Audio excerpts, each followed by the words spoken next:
My dear students, welcome to NIGC Home College. My name is Mohammad Hanif, lecturer of English, National Ideal Girls College. I hope you are all by the grace of Almighty Allah. Alhamdulillah, I'm also fine. Dear students, today we'll take the class on English second paper, and this is the first class with you. So today we'll discuss about right form of verb. So let us start the rules of right form of verb. Dear students, আজ আমরা আলোচনা করব হলো right form of verb নিয়ে। আজকের ক্লাসটি আমাদের থাকবে হলো 1 নম্বর ক্লাস। তাহলে চলো আমরা কিছু রুলস নিয়ে আলোচনা করব। 1 নম্বর খেয়াল করো,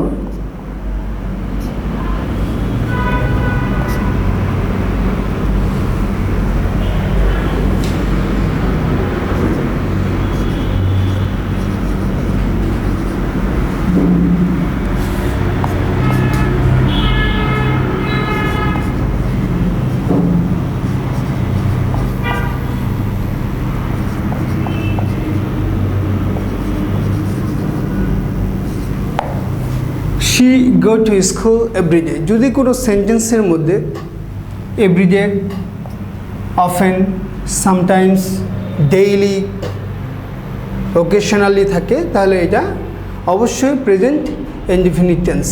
তাহলে যেহেতু এখানে এভরিডে কথাটি আছে, তার মানে এটা প্রেজেন্ট ইনডিফিনিট টেন্স। আর প্রেজেন্ট ইনডিফিনিট টেন্সে যদি থার্ড পারসন সিঙ্গুলার নাম্বার থাকে, অর্থাৎ শি, হি, ইট বা কোনো সিঙ্গুলার নাম্বার বা কোনো সিঙ্গুলার নাউন থাকলে এটাকে আমরা singular third person singular number বলবো, এবং তখন ভার্বের সাথে এস বা ইয়েস যোগ করতে হবে। তাহলে এখানে আমাদের আছে গো, তো এটার উত্তর হবে, এটা অবশ্যই লিখতে হবে গোজ। আবার দেখো,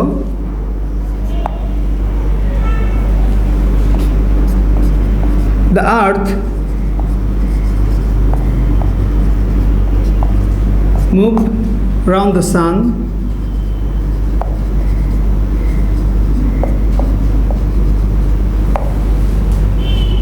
যদি কোনো সেন্টেন্সে চিরন্তন সত্য থাকে সেক্ষেত্রে এটা প্রেজেন্ট ইনডিফিনিট টেন্স হবে, এবং যদি সাবজেক্টে থার্ড পারসন সিঙ্গুলার নাম্বার থাকে তাহলে অবশ্যই ভার্বের সাথে আমরা এস বা ইয়েস যোগ করবো। তাহলে এখানে আমাদের লিখতে হবে মুভস, তার মানে এখানে আমরা ভার্বটাকে কারেক্ট করে লিখব।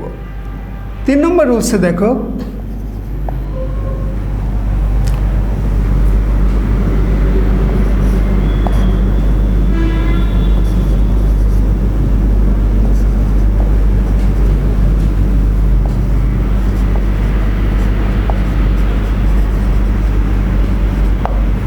I see him yesterday। যদি কোনো সেন্টেন্সের মধ্যে yesterday, last night, ago, before এই অ্যাডভার্বগুলো, অ্যাডভার্ব অফ টাইমগুলো আমরা দেখি, তাহলে অবশ্যই আমাদের ভার্বটাকে পাস্ট ফর্ম করতে হবে। তাহলে এখানে আছে আই সি হিম yesterday, তাহলে এখানে আমাদের লিখতে হবে সি এর পাস্ট ফর্ম হলো আই স হিম yesterday। 4 নম্বর রুলসে আসো,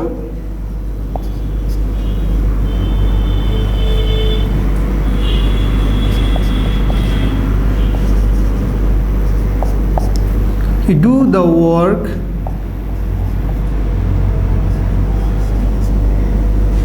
already,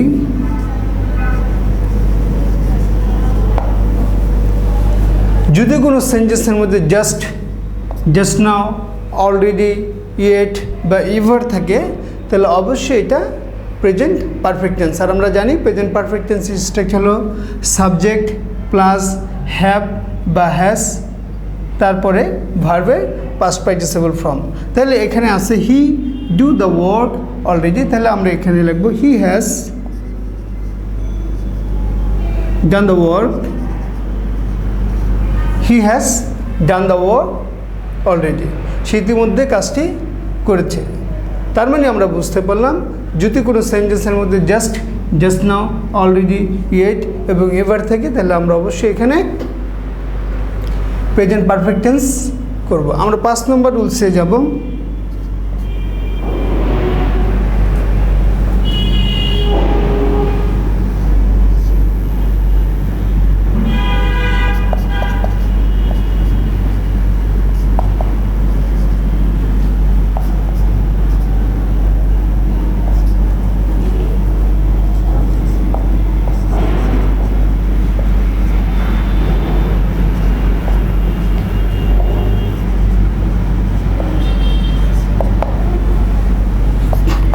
watch TV at this moment.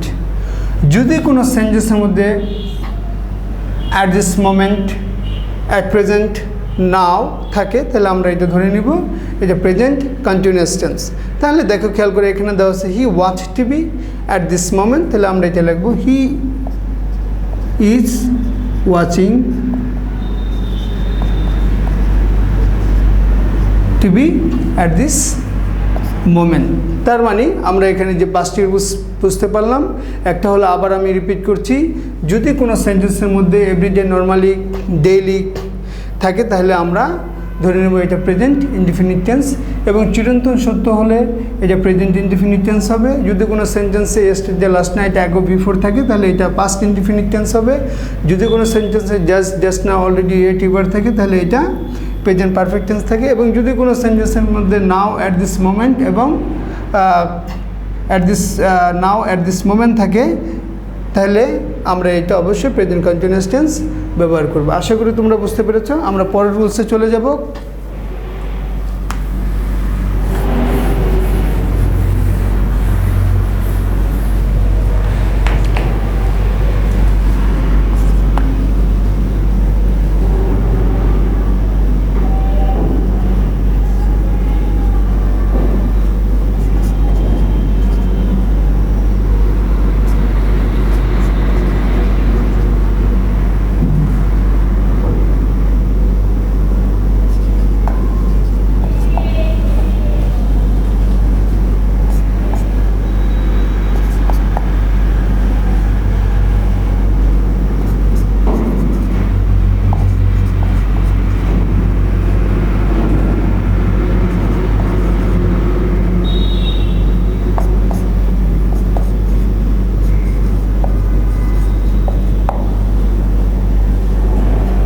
আচ্ছা স্টুডেন্ট, খেয়াল করো,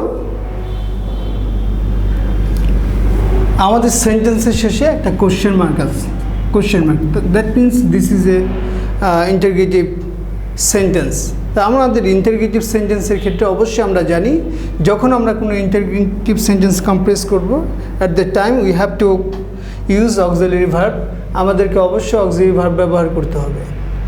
তাহলে যদি আমরা এখানে খেয়াল করি ইউ নো হিম, তাহলে এখানে কোনো অক্সিলারি ভার্ব নেই, কিন্তু এটা একটা কোশ্চেন হয়েছে। তার মানে এই সেন্টেন্সটা মিস্টেক, এখানে একটা অক্সিলারি ভার্ব ব্যবহার করতে হবে। তাহলে আমরা কি লিখব? আমরা লিখব হলো ডু ইউ নো হিম, তুমি কি তাকে চিনো? তার মানে এখানে আমি ডু ব্যবহার করেছি। যদি খেয়াল করো যে কোশ্চেন করার ক্ষেত্রে যখন প্রেজেন্ট ইনডিফিনিট টেন্স বা পাস্ট ইনডিফিনিট টেন্সে কোনো কোশ্চেন করা হবে তাহলে অবশ্যই অক্সিলারি ভার্ব হিসেবে আমাদের ডু, ডাজ এবং ডিডকে নিতে হবে। আমরা জানি যে টেন্সে 12টা ফর্মের মধ্যে 2টা ফর্ম আছে যেখানে কোনো অক্সিলারি ভার্ব নেই, আর সেটা হলো প্রেজেন্ট ইনডিফিনিট টেন্স এবং পাস্ট ইনডিফিনিট টেন্স। আর প্রেজেন্ট ইনডিফিনিট টেন্সে কে যখন আমরা কোশ্চেন করব বা কোনো নেগেটিভ সেন্টেন্স কমপ্রেস করব সেই ক্ষেত্রে আমরা লিখব ডু বা ডাজ ব্যবহার করব। তাহলে এখানে আমি ডাজ ব্যবহার করতে পারবো না, কারণ হলো এখানে সেকেন্ড পারসন আছে। সেকেন্ড পারসন থাকার কারণে এর সাথে ডু ব্যবহার করবো। আর যদি এটা থার্ড পারসন সিঙ্গুলার নাম্বার থাকতো তাহলে অবশ্যই তার সাথে আমি ডাজ ব্যবহার করতাম। আর পাস্ট ইনডিফিনিট টেন্সের ক্ষেত্রেও এখানে কোনো অক্সিলারি ভার্ব থাকে না। আবার যদি আমরা এখানে খেয়াল করি যে you ever be to London, যদি আমরা খেয়াল করি এই সেন্টেন্সটা একটা interrogative sentence, there is no any auxiliary verb, এখানেও কোনো অক্সিলারি ভার্ব নেই, সুতরাং আমাকে এখানে একটা অক্সিলারি ভার্ব ধরতে হবে। তাহলে আমি এখানে কি ধরবো? ডু, ডাজ বা ডিড না, এখানে আমি ধরবো হলো, যেহেতু এখানে আমি পূর্বেই করিয়েছি যে যদি কোনো সেন্টেন্সে জাস্ট নাও, অলরেডি, ইট, এভার, নেভার এই শব্দগুলো থাকে তাহলে এখানে প্রেজেন্ট পারফেক্ট টেন্স হয়। যেহেতু এখানে এভার শব্দটা আছে সেই জন্য আমরা এখানে এটা প্রেজেন্ট পারফেক্ট টেন্স ধরবো। তাহলে আমরা এটা লিখবো হ্যাভ ইউ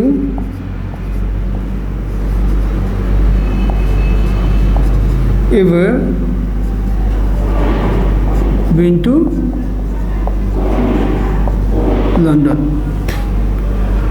তার মানে হলো যে এভার থাকার কারণে এটা প্রেজেন্ট পারফেক্ট টেন্স হয়েছে। আর প্রেজেন্ট পারফেক্ট টেন্সের স্ট্রাকচার হলো সাবজেক্ট প্লাস হ্যাভ প্লাস ভার্বের past participle form.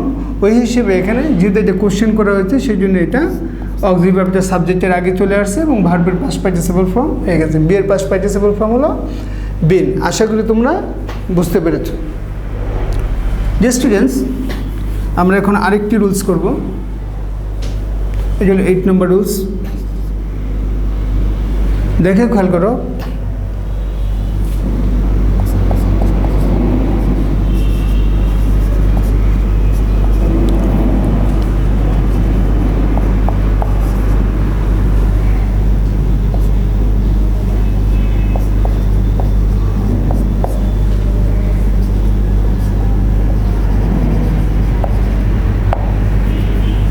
He speaks as if he to be a leader এবং 9 নম্বর দেখো,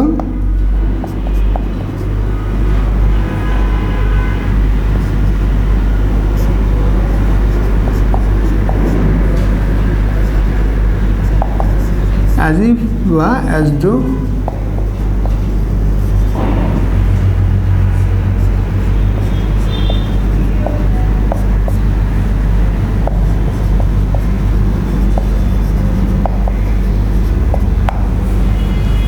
যদি আমরা এই সেন্টেন্সগুলোর দিকে খেয়াল করি, তোমরা খেয়াল করলে বুঝতে পারবে এখানে ব্রেকেট দেওয়া আছে এখানে টু বি এর মধ্যে আর এখানে নো এর মধ্যে। পুরো সেন্টেন্সটাকে পড়তে হবে যে he speaks as if he to be a leader.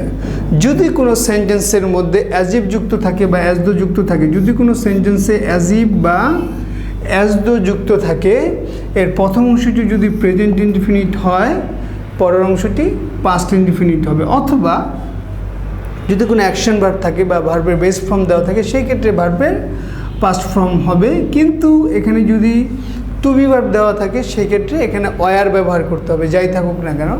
এখানে টু বি ভার্ব থাকলে এখানে ওয়ার ব্যবহার করতে হবে। তার মানে এখানে রুলস দুইটা। একটা হলো অ্যাজিভ যুক্ত সেন্টেন্সের প্রথম অংশ যদি প্রেজেন্ট টেন্স থাকে, পরের অংশ পাস্ট টেন্স হবে। আবার আরেকটি রুলস হলো অ্যাজিভ যুক্ত সেন্টেন্সের প্রথম অংশ প্রেজেন্ট টেন্স থাকলে পরের অংশ টু বি এর পরিবর্তে ওয়ার ব্যবহার করতে হবে। এখানে অ্যাজ ইফের পরিবর্তে অ্যাজ দো হতে পারে। অ্যাজ ইফ মানে হলো যেন। আবার অ্যাজ ইফ বা অ্যাজ দো যুক্ত সেন্টেন্সের প্রথম অংশ যদি পাস্ট ইনডিফিনিট টেন্স থাকে, দেখো খেয়াল করে এখানে পাস্ট ইনডিফিনিট টেন্স দেওয়া আছে, তাহলে পরের অংশটা তোমাকে অবশ্যই কী ব্যবহার করতে হবে? পাস্ট পারফেক্ট টেন্স ব্যবহার করতে হবে। তাহলে আমরা এখানে কী ব্যবহার করব? হি স্পিক্স অ্যাজ ইফ, সে কথা বলে যেন, হি ওয়ার আ লিডার, তাহলে এখানে আমরা এই টু বি এর পরিবর্তে ব্যবহার করব ওয়ার আ লিডার। আচ্ছা, আবার দেখো হি স্পোক, সে কথা বলল যেন সে সব জানতো, তাহলে এখানে আমরা কি ব্যবহার করব? এটা ব্যবহার করবো হলো হ্যাড নোন। Had known. আমরা 10 নম্বরে চলে যাব।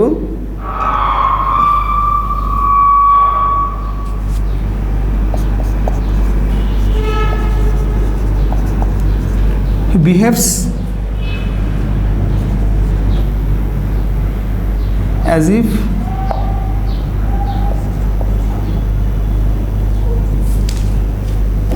he know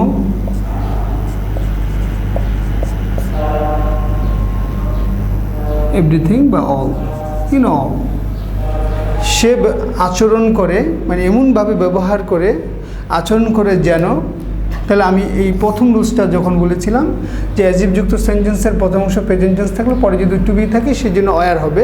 কিন্তু অ্যাজিভ যুক্ত সেন্টেন্সের প্রথম অংশ প্রেজেন্ট টেন্স থাকে এবং পরের অংশে ভার্বের ভি2 হবে, অর্থাৎ পাস্ট ফর্ম হবে। তাহলে এটা আমরা লিখব হলো হি নোন, হি নিউ